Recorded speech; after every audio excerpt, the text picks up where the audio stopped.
दोस्तों, आज मैं फिर से आपको एक्टिव और पैसिव वॉइस का पूरा डिटेल हिंदी में समझाना चाहूँगा, ताकि जिन विद्यार्थियों ने इसके पहले इंग्लिश में देखा शायद उन्हें ध्यान में नहीं आया होगा, तो उनके लिए खास ये डिटेल्स में अब हिंदी में अच्छी तरह से उदाहरणों के साथ बताने जा रहा हूँ। तो ध्यान से समझिएगा, कोई दुविधा नहीं आएगी, आपको एक्टिव पैसिव का असली मतलब भी ध्यान में आ जाएगा।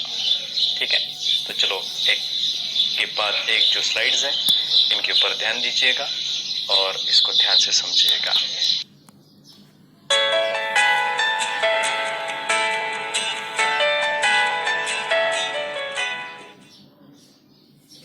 नमस्कार दोस्तों, इंग्लिश ग्रामर के वॉइसेस में सबसे पहले हम समझेंगे यस और नो टाइप के प्रश्नों का उत्तर कैसे लिखा जाए, हाँ या ना वाले सवालों का जवाब।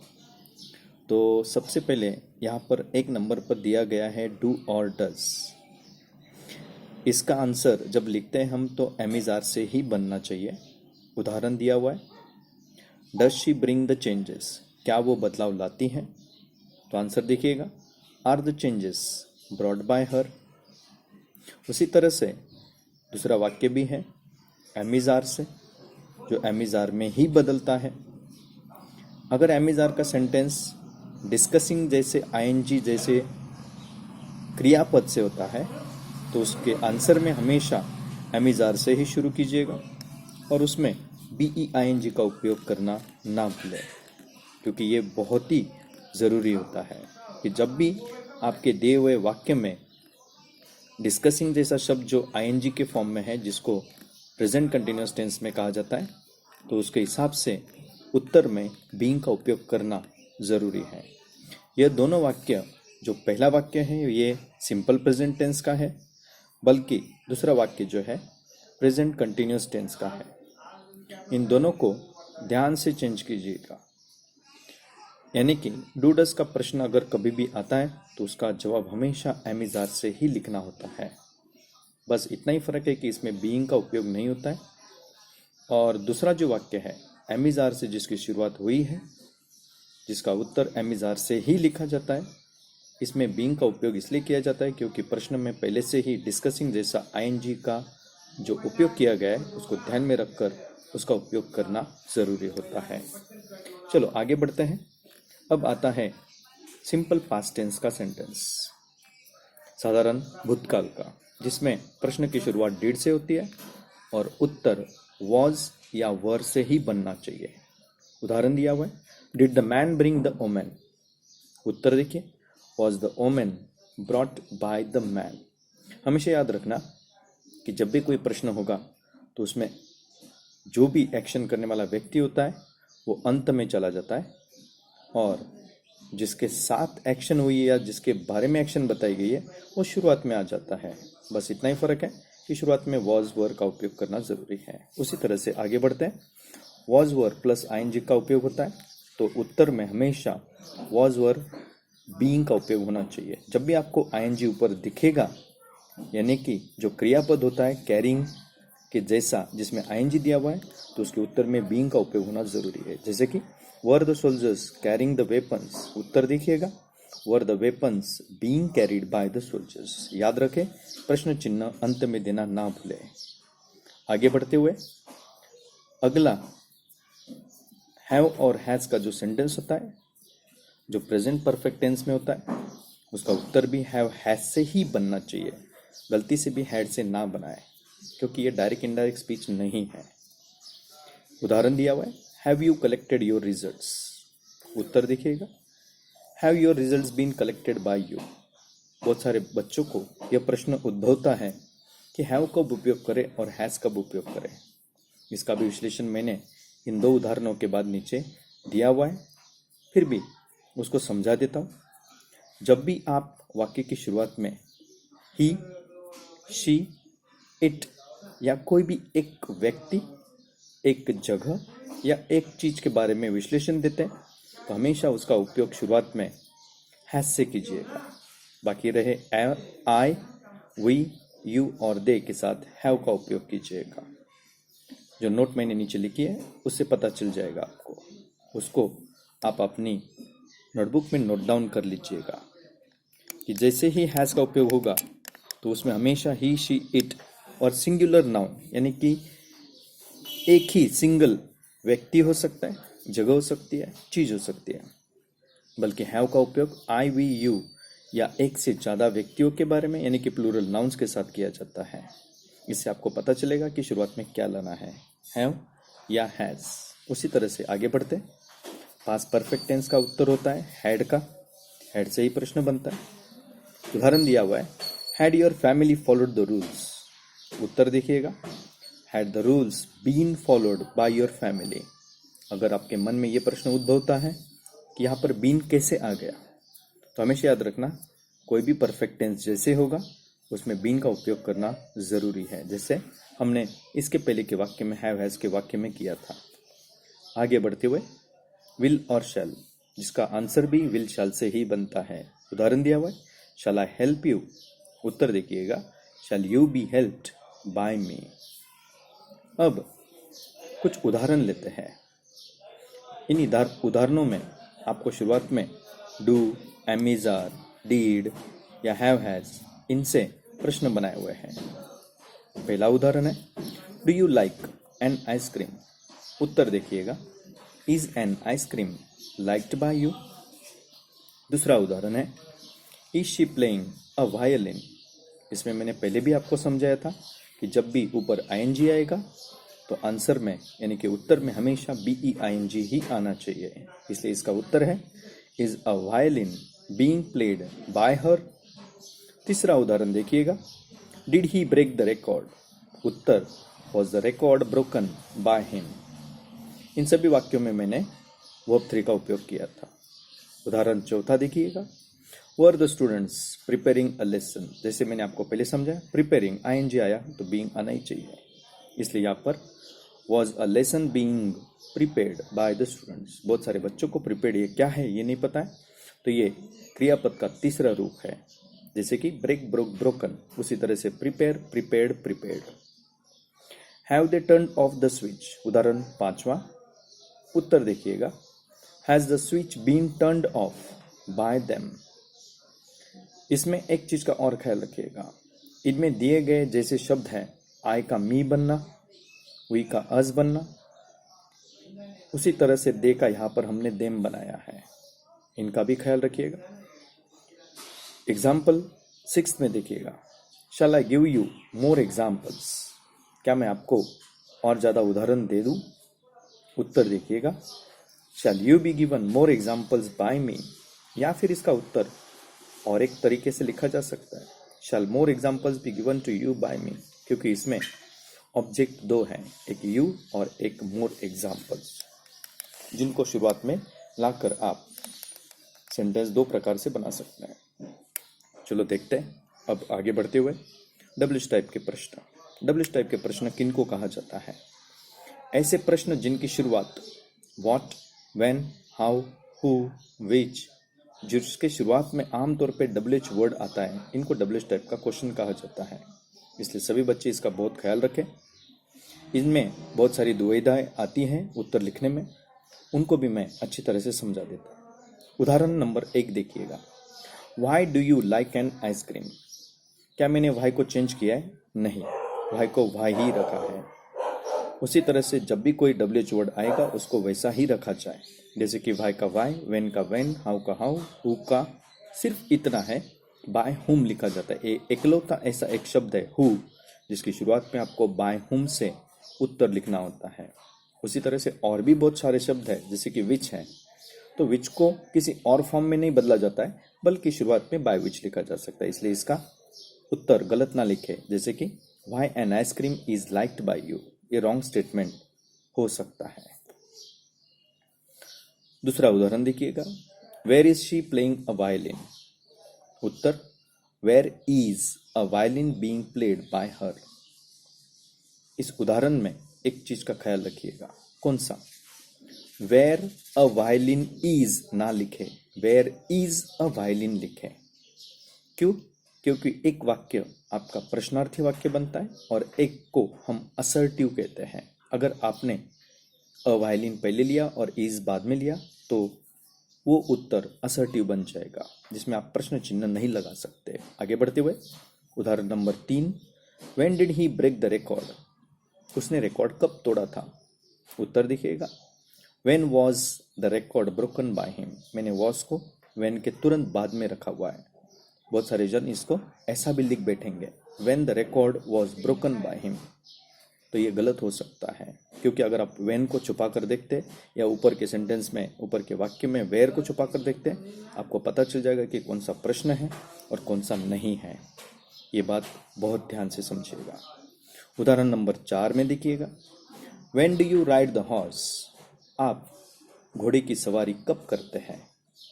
ये रोज की क्रिया है, इसलिए इसको इस तरह से लिखा गया, when is the horse ridden by you. इसमें राइड का रोड का रीडन होता है, इसलिए रीडन यूज किया गया है। और भी उदाहरण दिए हुए हैं। उदाहरण नंबर 5 में देखिएगा, हु ब्रोक द प्लेट्स, उतावलेपन में बहुत सारे बच्चे इसका आंसर बट नॉट के बाद जो मैंने लिखा है वो लिख बैठते हैं, by whom the plates were broken. ये गलत लगता नहीं है लेकिन है। कैसे? बाय हुम को छुपा कर देखिए, आपका उत्तर आएगा द प्लेट्स वर ब्रोकन। ये तो साधारण वाक्य हो गया, लेकिन मैंने बट नॉट के पहले by whom were the plates broken, इसमें प्रश्न चिन्ह भी दिया है। इसमें बाय हुम को छुपा कर देखता हूँ, वर द प्लेट्स ब्रोकन, ये प्रश्न जैसा लगता है। उसी तरह से हमेशा याद रखिएगा, जो भी WH वर्ड आएगा आपके सामने उसको वैसा ही रखना, जैसे वेन का वेन, वाई का वाई। लेकिन कुछ ऐसे शब्द है जैसे कि हु का मैंने उदाहरण दिया, जिसमें मैंने ऊपर एक बाय हुम लिखा हुआ है। और एक उदाहरण लेते हैं ताकि आपको थोड़ी सी और ज़्यादा जानकारी हासिल हो सके।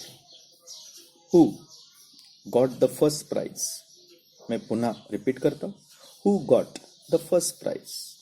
इसका उत्तर देखिए, इसमें गॉट पास्ट टेंस है, वर्ब टू है, इसलिए इसका उत्तर मैं वॉज से ही लिखूंगा, लेकिन शुरुआत में नहीं, बाय हुम के उपयोग करने के बाद।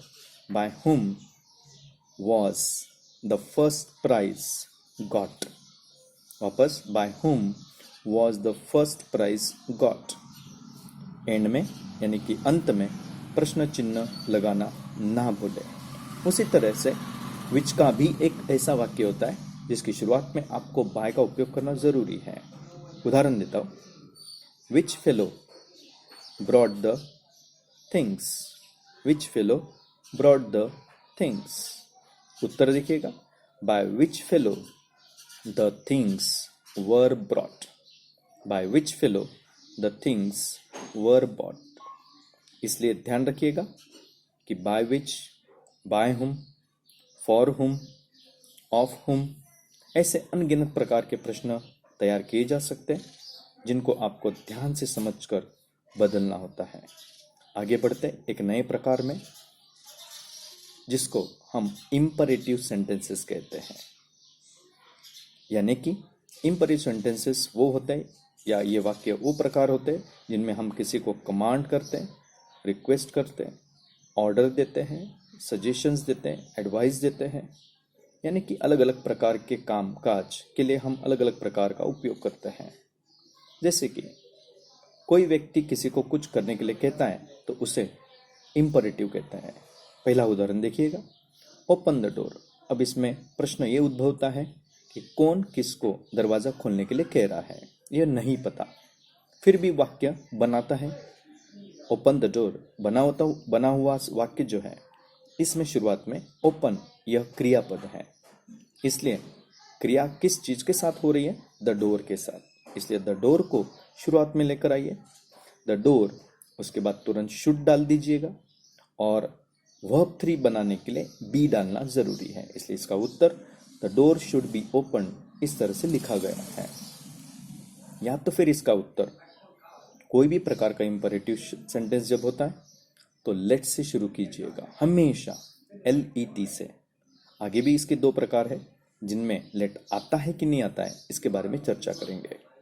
इसमें फिलहाल तो उत्तर देखिएगा, let the door be open. दोनों में से कोई भी आप उत्तर लिख सकते हैं। और एक उदाहरण देता हूं, प्ले द म्यूजिक।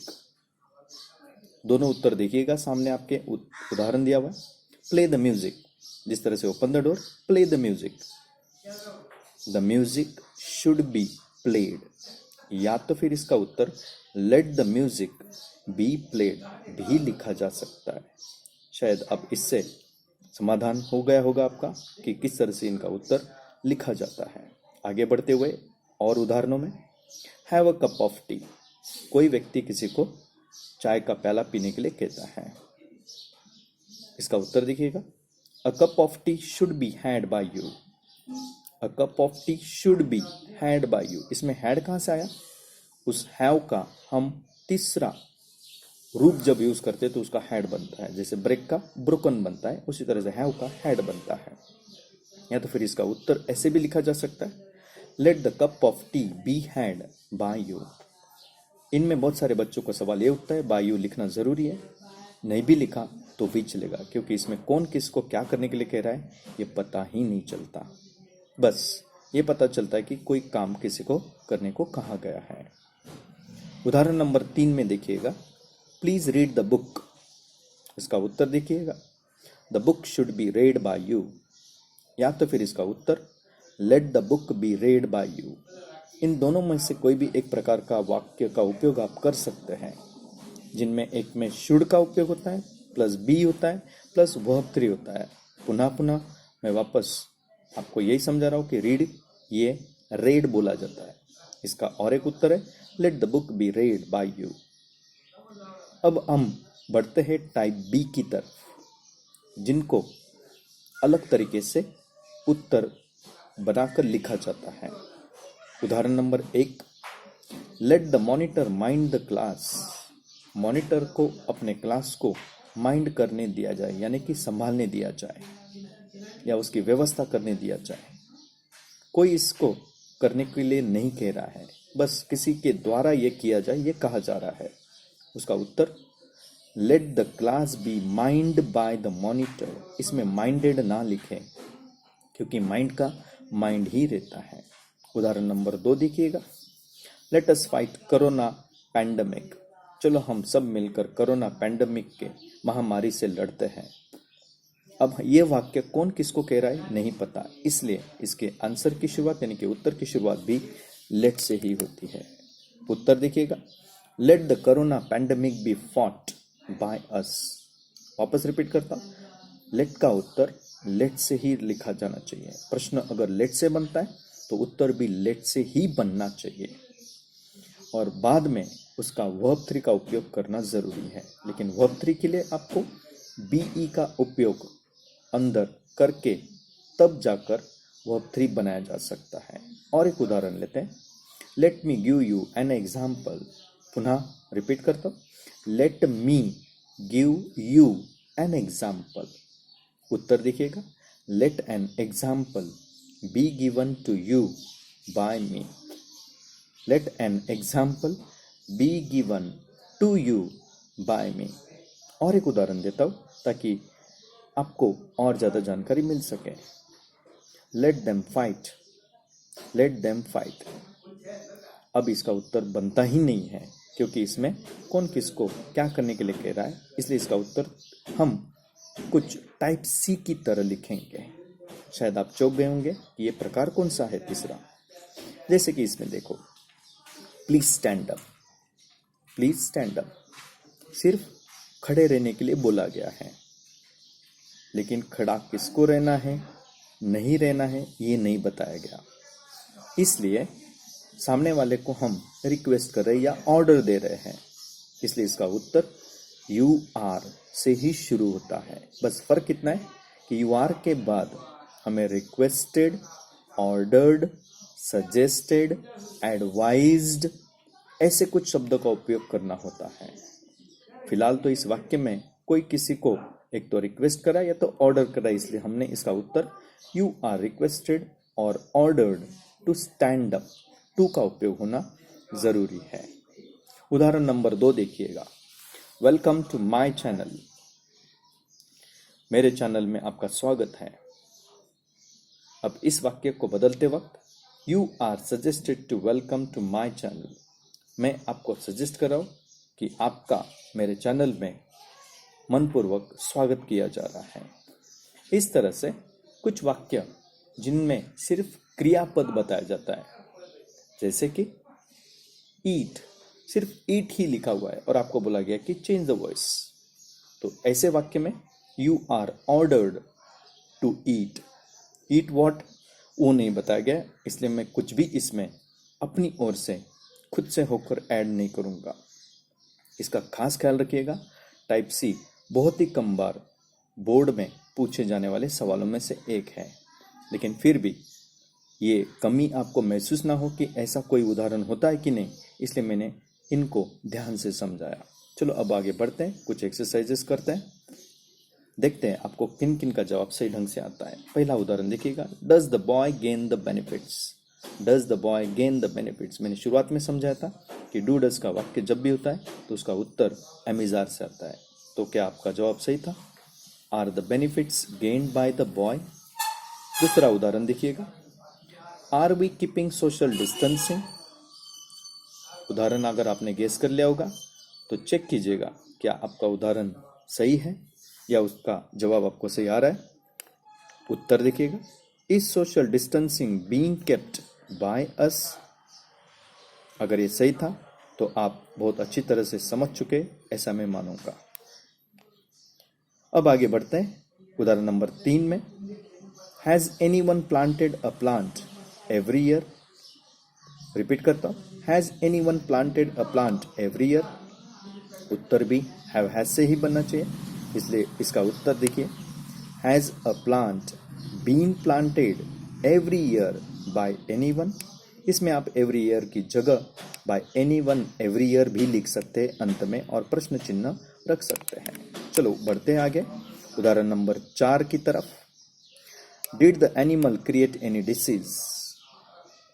उदाहरण अगर आपने ध्यान से पढ़ लिया होगा, समझ लिया होगा, तो इसका उत्तर भी ढूंढिएगा। इसका उत्तर कुछ इस तरह से आना चाहिए, देखिएगा ध्यान से, वॉज वर्ड से बनना चाहिए। Was any disease created by the animal, and अंत में प्रश्न चिन्ह लगाना ना भूले। आगे बढ़ते हुए उदाहरण नंबर 5 में, was the technician discovering the new things. क्या टेक्नीशियन नई नई चीजों की खोज कर रहा था? वॉज दिया हुआ है, उत्तर भी वॉज वर्ड से ही बनना चाहिए, इसलिए ध्यान से समझिएगा। Were the new things being discovered by the technician. ध्यान में नहीं आ रहा है, ऊपर का प्रश्न वॉज वर्ड से था, उत्तर भी वॉज वर्ड से होगा। प्रश्न में डिस्कवरिंग था, जिसको मैंने डिस्कवर्ड यानी कि वर्ब 3 में बदल दिया और बीइंग डालकर उसको पुनः पैसिव वॉइस में कन्वर्ट किया। अंत में प्रश्न चिन्ह डालना ना भूलें। आगे भी बहुत सारे उदाहरण हमने आपकी जानकारी के लिए रखे हुए हैं।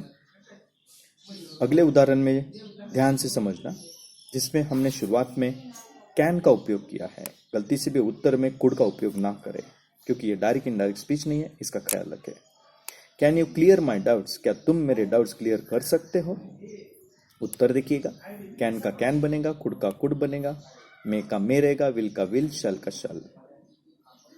7वां उदाहरण भी उसी तरह से मोडाल्स का है, जिसमें मस्ट का उपयोग किया गया। Why mustn't we take the risk, हम रिस्क क्यों ना लें? उत्तर देखिएगा, ध्यान से समझना, उत्तर को वाई से ही बनना चाहिए। उत्तर, why mustn't the risk be taken by us. हर बार वही बताता हूं मैं कि प्रश्न का उत्तर प्रश्न से ही होना चाहिए, यानी कि इंट्रोगेटिव वाक्य इंट्रोगेटिव में ही बदलना चाहिए। और भी उदाहरण है, अगला उदाहरण देखिएगा, number 8, please complete your homework. कृपया आप आपका होमवर्क गृहपाठ पूर्ण कीजिएगा। उत्तर, your homework should be completed. इसमें बाय यू लगाते हैं तो भी चलेगा, नहीं लगाते तो भी चलेगा। मैंने नीचे अंत में और के अंदर और के बाद जो उत्तर लिखा है, let your homework be completed by you. इसमें बाय यू मैंने कंस में यानी कि ब्रैकेट में इसलिए रखा है, आप उपयोग करना चाहते हैं तो कर सकते हैं, या फिर उसको अवॉइड भी कर सकते हैं, नहीं भी कर देते हैं अंत में बाय यू का उपयोग तो भी चलेगा। शायद इस तरह से आपने इन सभी वाक्यों में जो मैंने अलग अलग प्रकार के आपको एक्सरसाइज में दिए थे, इससे काफ़ी हद तक आपको दोनों प्रकार यानी कि एक डब्ल्यूएच टाइप जिसमें ऐसा प्रश्न कि जिसका उत्तर देना ज़रूरी था, और एस नो टाइप के साथ साथ हमने इम्परेटिव सेंटेंसेस भी पढ़े हैं। और आगे बढ़ते हुए अंत में यही कहना चाहूँगा कि आप इस तरह से